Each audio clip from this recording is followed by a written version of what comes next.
Hey everybody, Jonathan Broadbent here.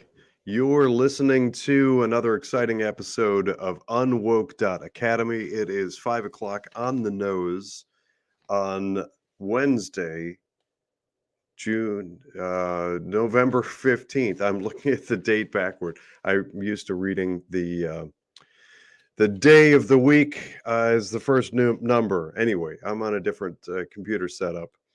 Welcome to UnWoke Academy. I'm Jonathan Broadbent. Before I dive into today's topic, I want to tell you about a great experience I had last night. I went with a big group of people at a huge community hall and saw a viewing of Police State. That's the new Dinesh D'Souza documentary in a series of documentaries that he's made. I think they're spectacular. And the way I left, everyone was raving about it, talking about it. The first thing to know is that this group, we all met in this very large hall to watch this viewing on a huge screen. And that twice people brought more chairs in for more people. Crowd kept pouring in. And then some of us were left sort of standing around the walls. It was a huge crowd, great to see. The documentary, it's important. Go see it. The my comment to a lot of people who were asking what I thought on the way out was this. A couple of years ago, what was it, 3 years ago, Uncle Tom came out. That is still my number one documentary. For some reasons that are kind of personal to me, it really hit me um, big. I love the documentary Uncle Tom. In fact, my wife and I bought a copy of it. We found this was like, you got to remember, this was in the height of all the COVID fear. And we bought a copy of it and found a local theater that was struggling.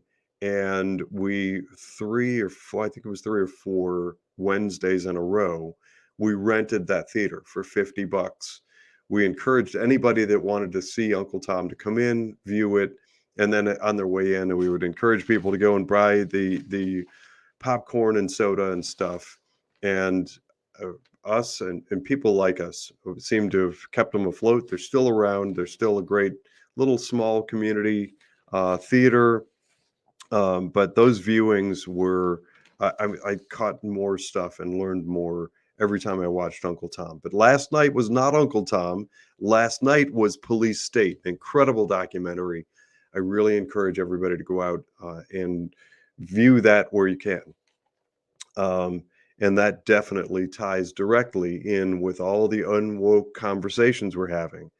And speaking of unwoke, a few more things that I'm going to throw out and encourage people to dive into, learn about, and watch, sign up, and learn more. One is I was just alerted today to the fact that a friend of mine who is a producer has produced a series of videos. One of them, I'm actually looking at it on screen now. This is a little different setup than I'm used to. I may end up a little bit distracted here. Some of it, I don't know what this is. I'm going to just close out of that. But there's a video that's on Judicial Watch. If you're not familiar with them, go and find out about Judicial Watch. They're awesome. But so there's a video called Censored and Controlled. And I think this came out of a conversation with my producer friend talking about having gone and seen Police State last night. He was like, oh, if you liked that, check out this video I did. And it's also spectacular. Judicial Watch, Censored and Controlled. Watch that video. And another thing, and this starts to get into the topic that I want to cover today. And this is a direct, a sort of, if I do this well, and I hope you follow me, I'm going to draw a parallel between the woke and finance and the woke that we're seeing in K through 12 education.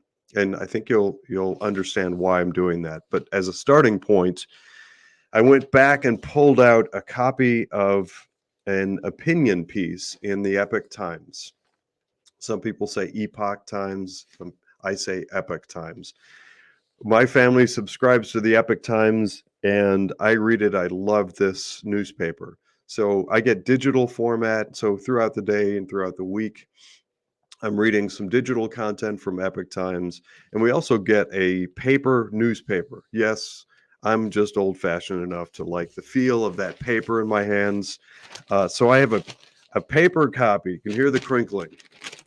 Live and in person here in the studio with me, I have an opinion piece from the week of March 8th through 14th of this year, 2023, written by Victor Davis Hanson.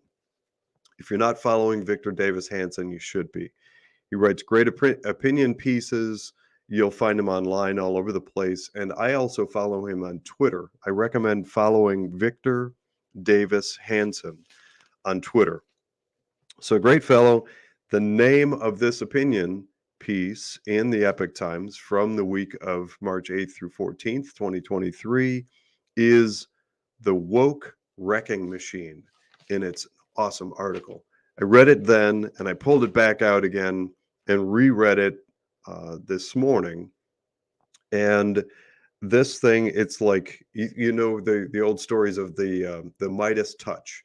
So Midas touch is everything that Midas touched turned to gold. This stuff, woke stuff, is the opposite. We're seeing it all over the place. Wherever woke gets its tentacles in, it is destroying things. From everything from local community-based police departments to at K through 12 education to even products. So looking at what happened with Bud Light, with Target, places like that, they just get pressured into doing these far left, I call them wokadoodle. I don't think I made that up. I heard it somewhere. But the far left woke stuff, it's really bad for those companies, and it just makes no economic sense whatsoever.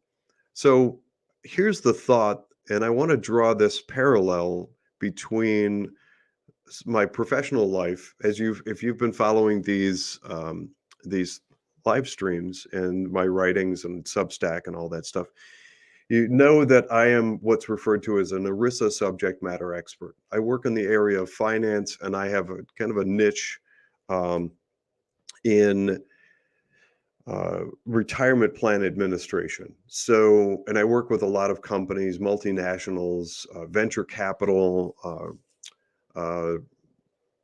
different types of law firms and legal firms on the administration of workplace retirement plans. I'll just put it that way.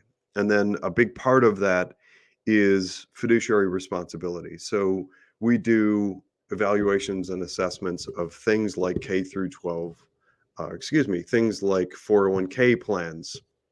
I jumped ahead in my mind. We do those assessments, and we help guide people on the best way to approach those things and to administer them. So in that world, I became exposed to ESG probably earlier than most. In 2015, and I've reported on this and even done some big write-ups on it, all that stuff. I ventured into, I was asked to join a group that was doing development of some ESG stuff. For me, in my line of work, and because of what I do, that's not all that uncommon. I have lots of different types of companies that approach me and ask for my help, from multinational mergers and acquisitions, and et cetera. So sure, I mean, I had asked that first question as this group from, I'm in Ohio. Here's this group from Southern California called and got a hold of me through their network and said, yeah, we heard that you're this ERISA expert. We need help developing an ESG analytics tool. And I was like, well, I know all about analytics. And I think that I'd probably be fine helping you out, but what's ESG? Well, that was 2015.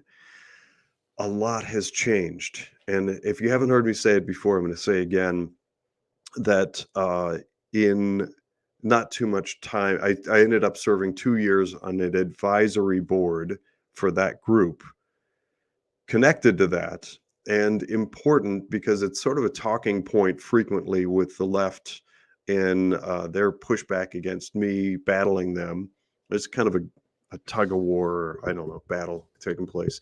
At the left, like to accuse me of kind of double dipping, of being involved in ESG and also fighting ESG. Well, here's the important thing to know. When I got involved in ESG in 2015, well, two things to know. One is I never got paid anything. I never made a dime off of ESG, the consulting work that I did. I was flown out to Santa Monica, California one time, which was nice. I got to meet up with a high school buddy of mine who is doing some directing work in Hollywood. Nice enough guy, but um, great, great flight out there, and I helped them to grow and develop. Didn't get paid.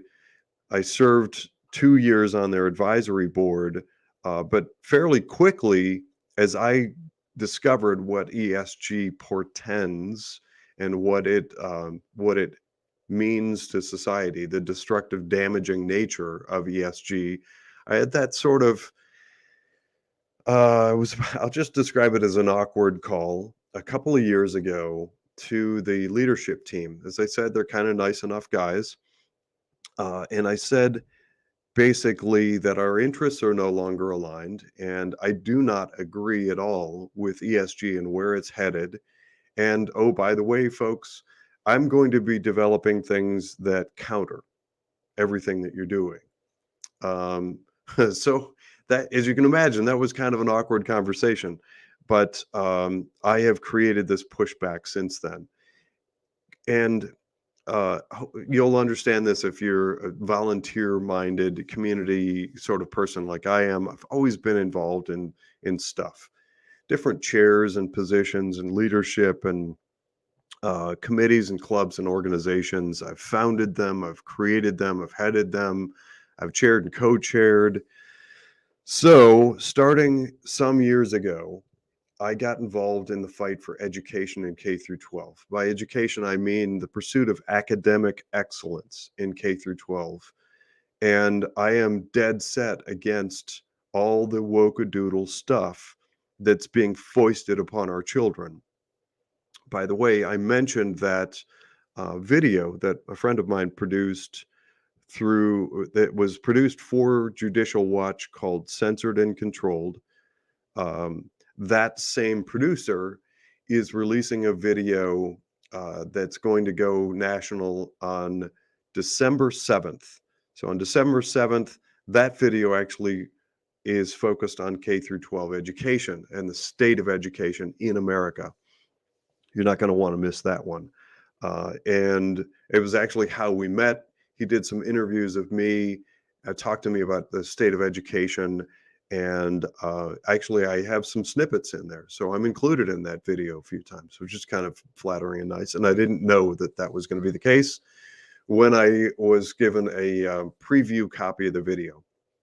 But the point is this, that some years ago, I started in a role I'll define this way. The woke left have intentions. They have designs upon our children. We've kind of known that for about 60 years since videos released and all kinds of books were written about the way, I'm going to try to paraphrase this quickly, the way to affect the next generation and get quick cultural change is by influencing children. It really works that way.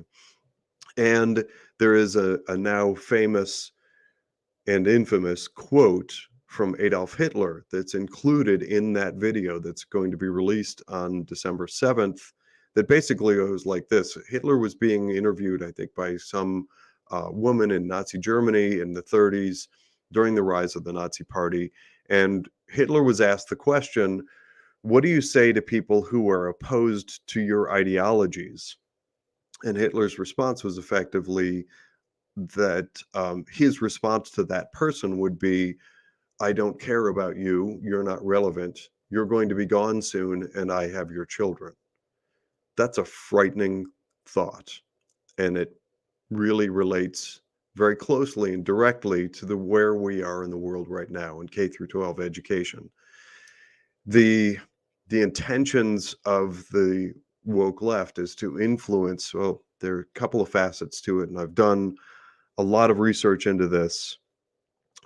Effectively, what it is the intention of disrupting the two-parent household, the two-parent family, the what they call the nuclear family, and then once parents are separated, driving a wedge between parent and child. Because if you can get that child to think more highly of the state in this case being represented by teachers in K through 12 education, then you can really rapidly influence that child and that child's interactions in society, what they represent, what they believe, how they act, how they perform.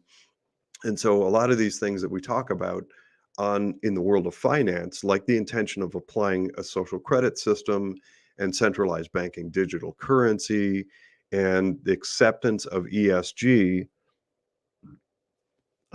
those things are not going to be acceptable. They're thoroughly unacceptable to those of us who understand freedom and liberty. But if the left is successful at influencing the next generation of children, those children will adopt and accept it. And just as you see predominantly in China. By the way, side note, there are big pockets of awesome people fighting the Communist Party within China. It's pretty cool stuff. Find some of those, and actually a lot of expats, a lot of Chinese, especially Christian Chinese, have left the country and do all kinds of great stuff to expose the corruption within the Chinese Communist Party. It's awesome stuff. Sorry, that's a tangent, completely off subject, but I dig that stuff. So, so I am a chair and territory lead of something called Protect Ohio Children.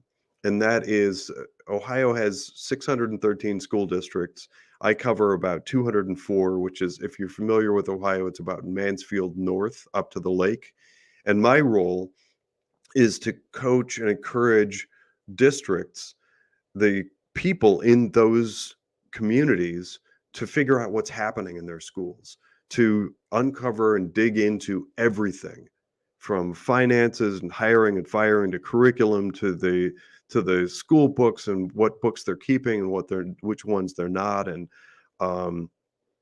for sure, I was part of a team that created something called the Academic Accountability Project. So in Ohio, the Ohio Department of Education reports on academic proficiency actually you can drill down to by building and by grade and by subject, but assessing the academic proficiency of those districts. And I encourage those communities to do that very thing and figure out what's working. Trust me, this is coming back around to finance as well. But there are, to me, crystal clear parallels between the two. My professional experiences in trying to get the tentacles of woke out of finance and in my volunteer role for Protect Ohio Children. By the way, after several years of being in that fight, the friendships and connections across the board are spectacular. So I'm a liaison for an organization called Parents Defending Education, which is a Washington, D.C. based think tank to try and reclaim traditional education for children. There's No Left Turn in Education, there's Say No to CRT, all these different great organizations. At the national level, there's a group called Protect Child Health Coalition, and then many other states organizations. And we collaborate and communicate on lots of different things. So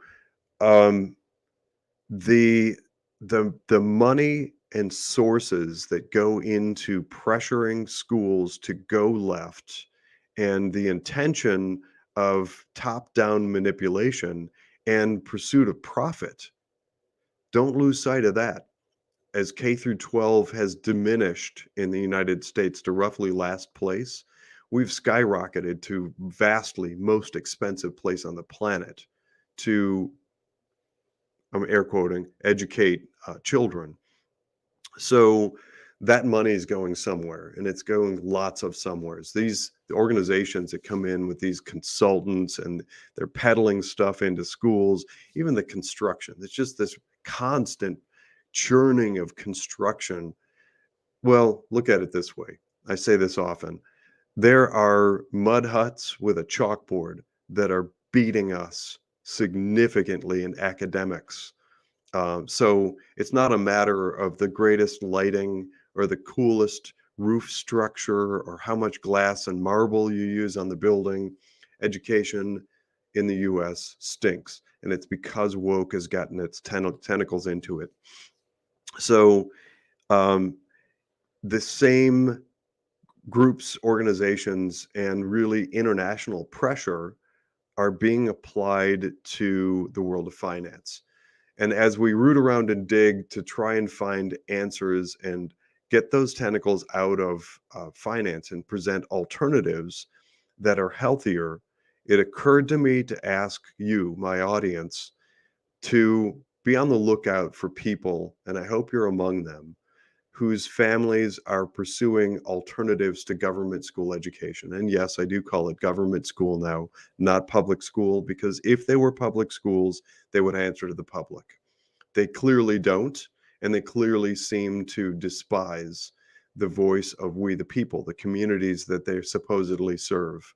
Um, so the people that are pulling out and going into private education, home education, what are called pods, micro schools, co-ops, those kinds of things, those are people that have woken up to the damaging tentacles of the woke left in education.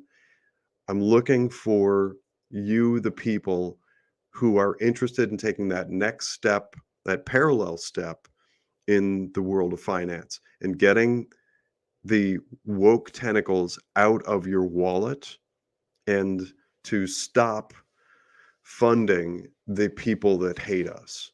Let's defund the woke. Thanks for listening to me. This has been another episode of UnWoke.Academy. I'm Jonathan Broadbent. Stay tuned for the next exciting episode.